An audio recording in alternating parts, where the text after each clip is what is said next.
Yeah.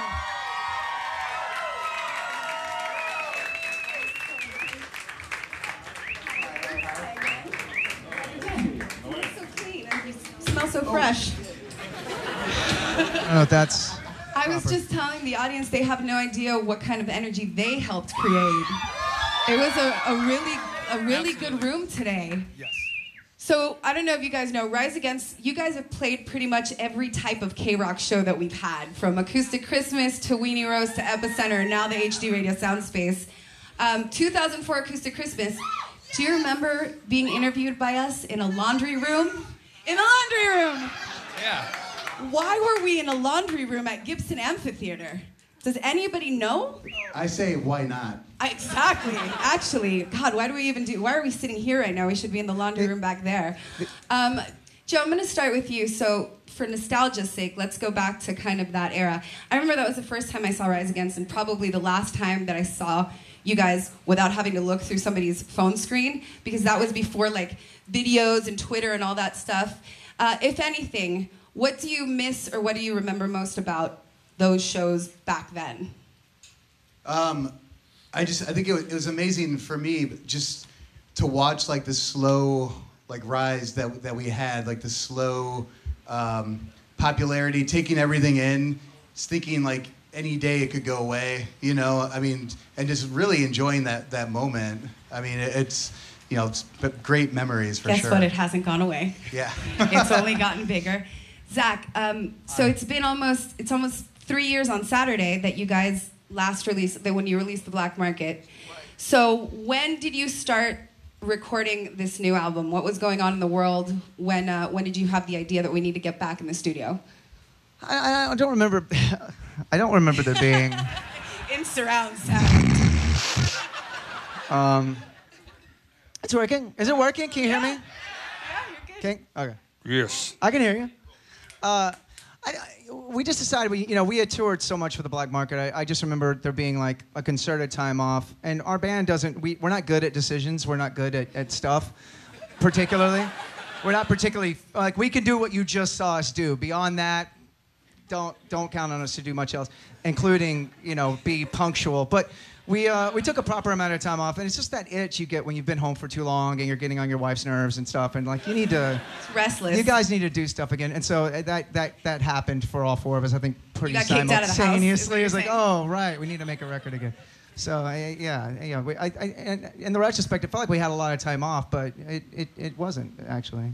Brendan, do you feel like it's important to recharge? Because I don't think people understand the aggressive momentum of touring when you're in it. Like, do you feel it's important as a band to just stop for a minute and take a breather?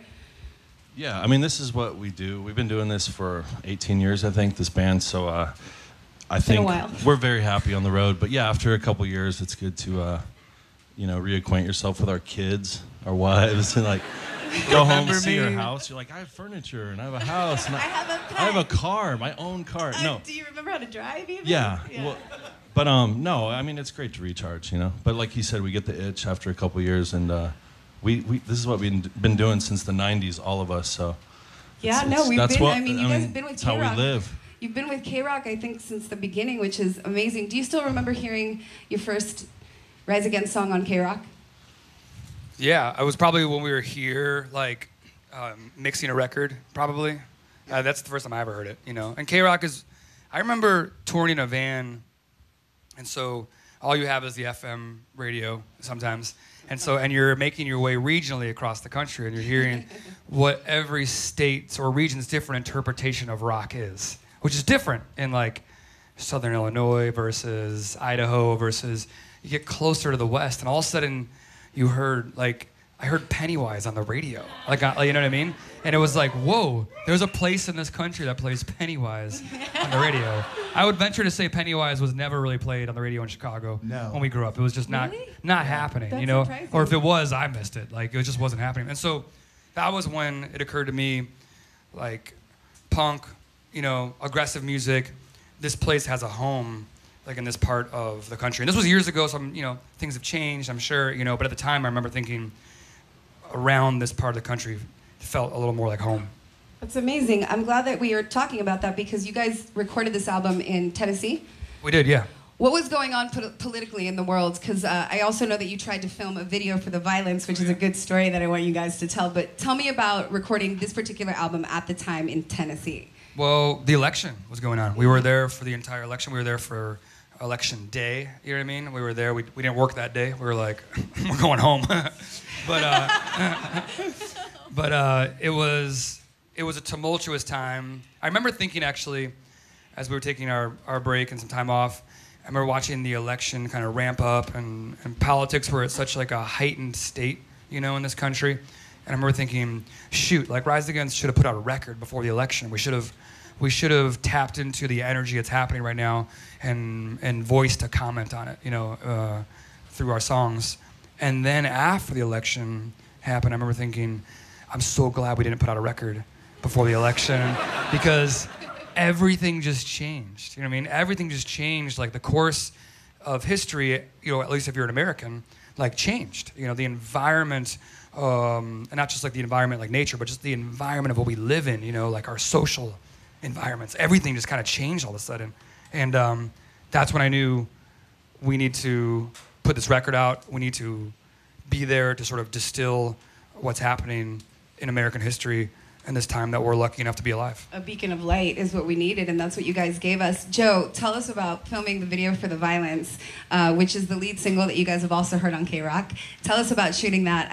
I think it was in Tennessee that you guys chose, well, to kind of shoot it. It was just outside of Richmond, Virginia, actually. And I would say 4 days before we were supposed to shoot, we got a call, and we were supposed to shoot it on site at this property that holds 20-foot-high busts of all the presidents' heads. And so we were going to film on this site, and this board that controls it, they voted us out. They said they didn't want us there. Rebels? Yeah, and they called us anti-government. That was used. How did that make you feel? Yeah. Like maybe like mission accomplished a little bit. That we All right. Certainly, like, we were a band that ruffles feathers, and we did that there. But needless to say, we weren't able to make a proper video for The Violence because we were going to South America the next day.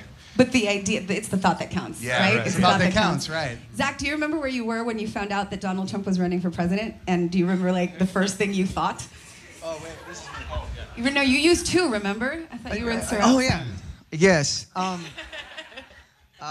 When I found out he was running... Yeah, when somebody said Donald Trump's running for president. Oh, I thought it was a total joke. I thought it was a complete, you know, like Mickey Mouse is running for president. I thought it was... Or, you know, you hear about the crazy guy, the down at the beach guy that, you know, I'm running for president, whatever. I thought it was just some crazy publicity. There was going to be a new ad for The Apprentice or whatever. And never in a million years did I think it would go the distance. And I remember getting really, really worried. And then during the election, like Tim said, during that day that we had off, we were in Nashville. I was just driving around because it was getting so close. And my wife kept texting me like, Zach, it's getting, and I was like, stop, just stop. I don't, blah, blah, blah, you know, I didn't want to hear it. And then, you know, just she kept giving me the play-by-play because she doesn't listen to me at all, which is totally right. She shouldn't listen to me. And just being so overwhelmingly disappointed with everything.